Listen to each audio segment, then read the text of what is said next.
wabarakatuh dan selamat siang. Baik, kembali lagi bersama kami kelompok 2 dari kebijakan pendidikan.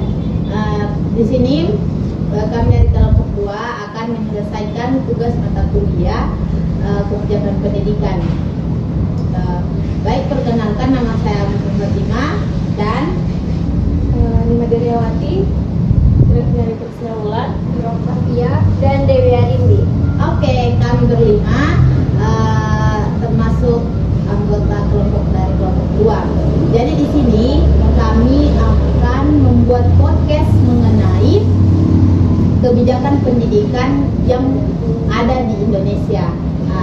Tanpa berlama-lama lagi, mari diikuti dan didengarkan. Oke? Baik, di sini saya akan bertanya kepada keempat teman saya mengenai kebijakan pendidikan yang akan kami bahas tentang kurikulum merdeka yang ada di Indonesia. Oke, pertanyaan pertama yang akan saya tanyakan kepada Nima Deryawati. Di sini apa pendapat Anda atau apa yang Anda ketahui mengenai kurikulum merdeka tersebut? Silakan. Baik, jadi menurut saya tentang kurikulum merdeka itu merupakan kurikulum dengan pembelajaran intrakurikuler yang beragam, di mana konsep antara lima agar peserta didik memiliki cukup waktu untuk mendalami konsep dan pembuatan kompetensi. Oke guys, jadi itu pendapat Nima Derya mengenai apa itu kurikulum merdeka yang sudah diterapkan di Indonesia itu sendiri. Baik, di sini saya akan lanjut ke pertanyaan yang kedua. Di sini saya akan menanyakan kepada Greg Nyali. Oke guys, maka didengarkan. Di sini kenapa kita memerlukan adanya kurikulum merdeka? Oke, silakan. Ya, kalau menurut saya kita perlu memahami dua perbedaan sebelum bicara tentang pergantian kurikulum, yakni antara kerangka kurikulum nasional dan kurikulum tingkat satuan pendidikan. Ya, oke guys. Jadi itu pendapat Greg Nyali mengenai kenapa kita harus memerlukan kurikulum merdeka. Jadi guys, sekalian informasi. Jadi sebelum diterapkan kurikulum merdeka itu kita menggunakan kurikulum 2013. Jadi di mana kurikulum 2013 itu berbeda penerapannya dengan kurikulum merdeka itu sendiri. Untuk lebih jelasnya silakan di searching, oke? Nah, di sini saya akan mengajukan pertanyaan kepada saudara saya Nur Ofatia. Di sini pertanyaannya, kriteria sekolah apa saja yang boleh menerapkan kurikulum merdeka? Silakan. Baik, menurut saya kriteria sekolah yang boleh menerapkan kurikulum merdeka itu sendiri yaitu ada satu, yaitu berminat untuk menerapkan kurikulum merdeka untuk memperbaiki pembelajaran. Dari kepala sekolah atau sekolah yang menerapkan kurikulum merdeka akan diminta untuk mempelajari materi yang telah disiapkan oleh Kemdikbudristek tentang konsep kurikulum merdeka. Oke guys, jadi itu jawaban mengenai kriteria apa saja yang boleh menerapkan kurikulum merdeka itu sendiri. Tentunya ya yang mau berminat ya, oke? Nah, di sini pertanyaan yang keempat.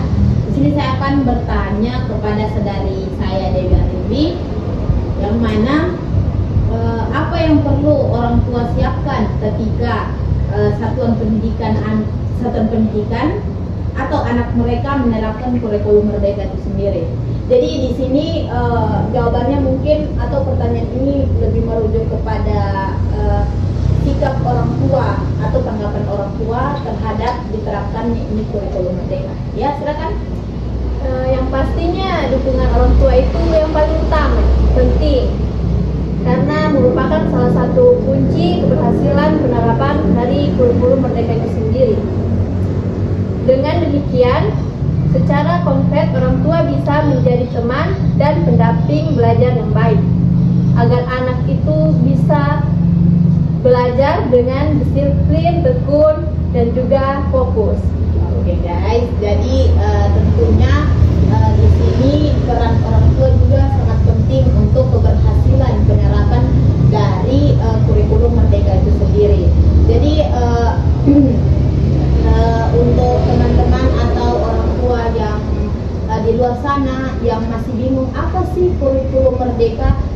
silakan dinonton video ini.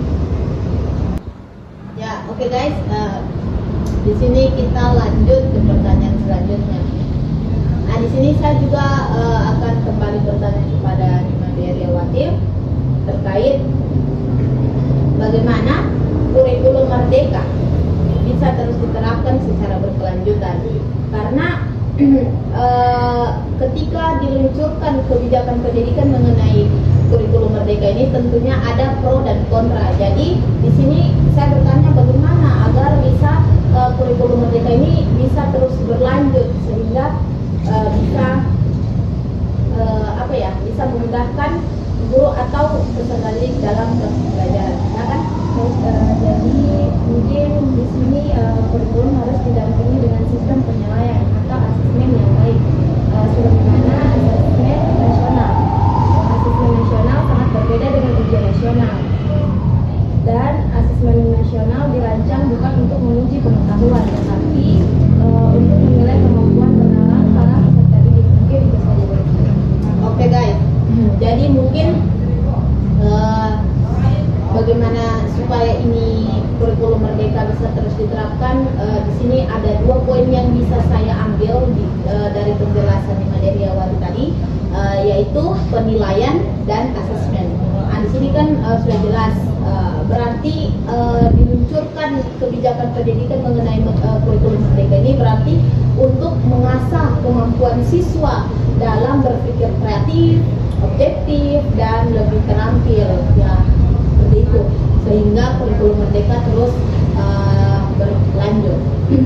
Oke guys, tanpa berlama-lama lagi, di sini saya akan bertanya kembali kepada Grefniali. Bagaimana bentuk struktur kurikulum dengan penerapan kurikulum Merdeka? Ya silakan. Ya, mungkin kalau menurut saya kurikulum terdiri dari kegiatan intrakulier dan proyek pengumpulan profil pelajar Pancasila dan ekstrakulier. Oke guys, jadi itu penjelasan mengenai struktur kurikulum dengan penerapan kurikulum Merdeka itu sendiri. Oke guys, di sini saya sambil makan. Jadi di sini saya kembali bertanya kepada Nur Oktavia mengenai apakah ada perubahan jam pelajaran setelah diterapkannya kurikulum Merdeka. Sendiri tidak ada perubahan tentang jam pelajaran. Untuk setiap pelajaran dialokasikan untuk 2 kegiatan. Yang pertama yaitu untuk pembelajaran intrakurikuler, dan yang kedua untuk proyek penguatan profil pelajar Pancasila. Jadi jika dihitung jam pelajaran kegiatan pelajar ini memang seolah-olah berkurang dibandingkan dengan kurikulum 2013. Oke guys, jadi pada intinya tidak ada perubahan dalam proses pembelajaran selama jam pelajaran itu sendiri setelah diterapkannya kurikulum Merdeka. Tapi yang perlu kita garis bawahi, setelah diterapkannya kurikulum Merdeka ada jam pelajaran yang berkurang. Berarti diterapkannya kurikulum Merdeka ini untuk bukan juga meningkatkan proses pembelajaran, tetapi untuk supaya peserta didik dan guru itu tidak jenuh di dalam kelas. Jadi lebih dipercepat gitu alokasi waktunya. Oke, baik, di sini kembali saya bertanya kepada Dewi Arifi mengenai kan Anda sebagai mahasiswa tentu Anda merasakan perbedaan dari penerapan kurikulum Merdeka dan kurikulum 2013. Tentu ada perbedaan. Nah, jadi saya bertanya, apakah setelah diterapkannya kurikulum Merdeka di tingkat perguruan tinggi, apakah Anda merasa kesulitan atau Anda sudah siap untuk diterapkannya kurikulum Merdeka itu sendiri? Sebenarnya bagaimana tanggapannya Anda sebagai mahasiswa, khususnya di perguruan tinggi? Oke, jadi menurut saya itu, saya sendiri sebagai mahasiswa itu belum siap ya. Karena kan di semester kemarin itu kan kita ada dilanda COVID, jadi belum begitu siap untuk kurikulum merdeka ini karena kita terlalu banyak di rumah. Kalau kita di rumah kan itu kurang fokus begitu. Ada banyak pekerjaan, ada mungkin anggota keluarga yang kesana kemari, jadi belum fokus begitu kalau mengikuti pelajaran. Kadang juga masih mengantuk kan. Ditambah dengan sekarang kaget kalau sudah normal begini kan situasinya, banyak tugas, jadi kita kayak sudah malas, cepat bosan begitu mungkin. Oke guys, jadi yang saya tangkap jawaban dari Dewi Arimbi, dia sebagai mahasiswa, bagaimana perasaannya ketika menghadapi penerapan kurikulum merdeka ini. Tentunya secara mental mungkin belum siap, secara fisik juga belum siap, sebab 2 tahun terakhir kita itu sempat dilanda COVID-19 sehingga proses pembelajaran itu hanya dilakukan secara daring atau online. Jadi tentu teman-teman di rumah juga pasti merasakan hal yang sama dengan yang dirasakan Dewi Arimbi dan kami berempat tentunya ya, bukan hanya dia sendiri guys. Oke guys, mungkin itu pertanyaan saya, 8 pertanyaan ya yang saya ajukan kepada 4 teman saya mengenai kebijakan pendidikan yang terkait kurikulum merdeka. Di sini tentunya bukan sampai situ pertanyaan saya.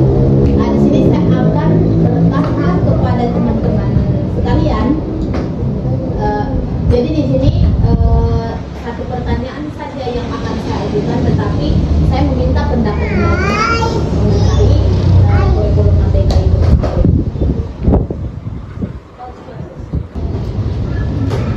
Oke guys, jadi itu 8 pertanyaan yang saya ajukan kepada keempat teman saya. Jadi di sini saya akan menyimpulkan mengenai kurikulum merdeka itu sendiri yang sudah diterapkan di Indonesia dari Menteri Pendidikan Bapak Nadiem Makarim. Di sini bisa kita simpulkan dari beberapa jawaban teman-teman saya mengenai kebijakan pendidikan itu sendiri, dan di mana yang pertama untuk mengasah kemampuan peserta didik dalam hal berpikir tingkat tinggi, terus meminimalisir waktu proses pembelajaran, dan tentunya mengajak guru untuk lebih bertanggung jawab atau lebih apa sih peran saya sebagai guru gitu, atau lebih mempersiapkan diri sebelum melakukan proses pembelajaran. Sebab yang saya pahami dari kurikulum merdeka itu sendiri, bukan hanya peserta didik yang digenjot untuk lebih berpikir kreatif atau berpikir tingkat tinggi, tetapi guru sebagai pengajar, sebagai pendidik perlu dan harus melakukan hal tersebut. Kan nggak mungkin kalau siswanya yang lebih kreatif daripada gurunya, ya kan?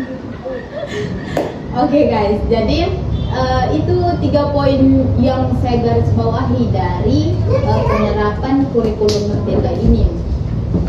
Jadi dan saya sendiri juga dengan diterapkan kurikulum merdeka ini, sebenarnya saya iya saja sih, hanya saja kemungkinan ada beberapa kelompok yang tidak setuju. Tentunya ada pro dan kontra dengan diterapkannya kurikulum merdeka. Sebab ada beberapa ini pengalaman ya, tidak cerita. Sebab ada beberapa guru yang mengeluh mengenai diterapkannya kurikulum merdeka ini karena mereka kesulitan katanya melakukan ini itu, ada perubahan dari segi RPP-nya. Kan kalau menggunakan kurikulum merdeka itu bukan pakai RPP lagi, dia sudah pakai modul dan tentunya penyusunan dan struktur yang di dalamnya itu pun berubah, dan itu perlu adaptasi lagi guru-gurunya agar mereka paham juga apa yang mereka susun. Ya gitu lah. Oke guys. Jadi guys, itu kesimpulan dari saya mengenai podcast kami pada sore hari ini. Semoga bermanfaat dan jangan lupa Like, comment, and share. Oke guys, Jangan lupa guys. Jangan lupa dinonton sampai selesai ya guys. Oke, Bye bye.